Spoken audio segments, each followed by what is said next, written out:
So আমি আবারও চলে আসলাম নতুন একটা ভিডিও নিয়ে। এই যে এই মেশিনটা দেখতে পাচ্ছেন, এই মেশিনটা কিন্তু ইনডোর আলাদা, আউটডোরও আলাদা। সো চলুন এই মেশিনটাতে কী প্রবলেম হয়েছে আপনাদের দেখিয়ে দিচ্ছি। মেশিন কিন্তু একদমই ঠান্ডা করছে না, মেশিন কিন্তু আমি চালিয়ে নিয়েছি।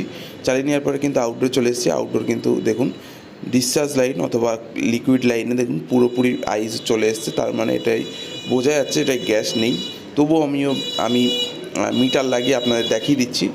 দেখুন দেখুন আমি কিন্তু মিটার লাগিয়ে নিয়েছি। লাগিয়ে নেওয়ার পরে দেখুন একদম ব্যাক প্রেশার প্রায় জিরো, কোনো ব্যাক প্রেশার নেই, আর কন্ডেন্সারও কোনো রকম হিট নেই। সো চলুন আমি মেশিনটাতে প্রেশার দিয়ে তারপরে আপনাদের দেখাচ্ছি। দেখুন আমি কিন্তু মেশিনটাতে প্রেশার দিচ্ছি, আর এই তারপরে আমি খুলে নিলাম। খুলে নেওয়ার পর আমি দেখছি দেখুন পুরো একদম কন্ডেন্সার গলে গেছে, গলে গলে পড়ে যাচ্ছে। সো চলুন এবার আমি ভালো করে লিকেজগুলো টেস্ট করে নেবো। যদি আমি লিকেজ পাই তো ভালো কথা, না হলে আমি 2-3 দিন পরে এসে কিন্তু মেশিনটাতে কাজ করবো। আর দেখতে পাচ্ছেন এখানে কিন্তু কম্প্রেসার আগেও কাজ করেছে, কোনো রকমভাবে কানেকশন করে রেখে দিয়েছিল। দেখতে পাচ্ছেন আমি কিন্তু মেশিনে 450 PSI কিন্তু প্রেশার দিয়ে আমি কিন্তু তারপরে ভালো করে শ্যাম্পু জল দিয়ে চেক করে নেবো কোথায় লিক আছে। এই দেখুন আমি প্রত্যেকটা টার্মিনাল যেখানে আমার জং মনে হচ্ছে, দেখুন ওখানে কিন্তু যে টার্মিনালটা ছিল সেখানে কিন্তু জং ধরে গেছিলো, যার জন্য কিন্তু আমি ওখানে টেস্ট করে নিয়েছি। আর দেখুন প্রত্যেকটা জয়েন্টে আমি ভালো করে দিচ্ছি। যদি কোনো রকমভাবে লিকেজ থাকে আমি কিন্তু যেন দেখে রিপেয়ার করে দিতে পারি। বাট আমি কিন্তু কোনো রকম লিকেজ পাইনি, তার কারণ আমার সন্দেহ হচ্ছে এইখানেই। এই যেহেতু মেশিনটা প্রায় পচে গেছে, সব কিছু খুলে যাচ্ছে কন্ডেন্সারের উপরে, তাই আমি মেশিনটা কিন্তু প্রেশার হোল্ড করে তারপরে গেছিলাম। এই দেখুন আমি কিন্তু চলে এসেছি। আসার পরে আমি কিন্তু আউটডোরটাকে ফার্স্টে চেক করে নিচ্ছি, আউটডোরের ব্যাক প্রেশার কত আছে। আমি কিন্তু অ্যালাঙ্কি দিয়ে অফ করে গেছিলাম। ইনডোরের ব্যাক প্রেশার ইনডোরে, আর আউটডোরের ব্যাক প্রেশার আউটডোরে। আর দেখুন আউটডোরে কিন্তু ব্যাক প্রেশার 50 PSI কমে গেছে। সো 100% কন্ডেন্সারের লিক আছে। সো চলুন এবার আমি কন্ডেন্সারের ইনডোরটাকে চেক করে দিচ্ছি, তারপরে আপনাদের দেখাচ্ছি। দেখুন আমি ইনডোরটা কিন্তু চেক করে নিয়েছি। ইনডোরে কিন্তু 450 PSI একদম পারফেক্ট ছিল।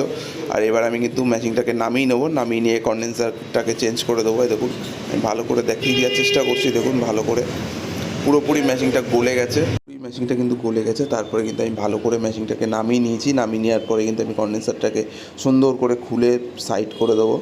নতুন কন্ডেন্সারটা আপনাদের দেখিয়ে দিচ্ছি। তার আগে দেখুন এখানে দেখুন জং ধরে গেছে। আমি এই জংটাকে মোটামুটি পরিষ্কার করে দেবো।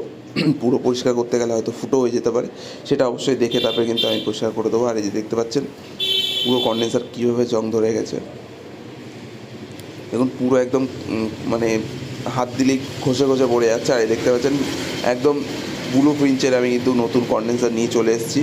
আর এটা কিন্তু সেই আগেকার পুরনো কন্ডেন্সার না, এখনকার কন্ডেন্সার। এর জন্য সরু পাইপ, দেখুন ভালো করে দেখলে আগেকার কন্ডেন্সারে কত মোটা পাইপ আর এখন কত সরু পাইপ। সো আমার কন্ডেন্সারটাকে লাগাতে খুবই মুশকিল হয়েছে, কারণ আগেকার মোটা পাইপের সাথে এখন সরু পাইপ জয়েন করতে গিয়ে আমার একটুখানি প্রবলেম হয়েছে। সো আমি করে দিয়েছি সাকসেসফুলি। আর এই দেখতে পাচ্ছেন কন্ডেন্সার একদম ফার্স্ট ক্লাসভাবে লেগে গেছে, কোনো প্রবলেম নেই কন্ডেন্সারে। আর মেশিনটাও একদম ফার্স্ট ক্লাসভাবে রান করবে। আমি তার আগে কিন্তু গ্যাস দেওয়ার আগে কিন্তু আমি ভ্যাকুমটা করে নেবো ভালো করে, যাতে কোনো রকম ভেতরে হাওয়া না থেকে থাকে, হিউমিডিটি না থেকে থাকে। সো এই দেখতে পাচ্ছেন আমি কিন্তু গ্যাস দেওয়া কমপ্লিট ভ্যাকুম করার পরে। দেখুন আমি কিন্তু 70 প্রায় PSI 75 PSIয়ের কাছাকাছি আমি দিয়েছি ব্যাক প্রেশার, কারণ প্রচণ্ড গরম ছিল, ওই জন্য আমি কিন্তু একটু বেশি গ্যাসটা দিয়েছি।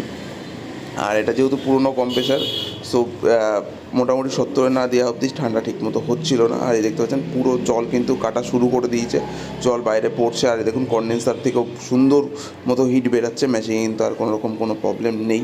সো চলুন এবার আমি ইনডোরটাকে আপনি দেখিয়ে দিচ্ছি। দেখুন পুরনো কন্ডেন্সার ট্যাগ ফেলে রেখে দিয়েছি।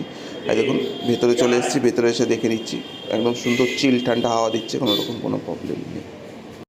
এই দেখতে পাচ্ছেন আমি কিন্তু শ্যাম্পু জল দিয়ে ভালো করে জয়েন্টগুলো চেক করে নেবো। চেক করে নেওয়ার পরে আমি কিন্তু মেশিনে ওয়ারেন্টি দিয়ে দেবো কাস্টমারকে।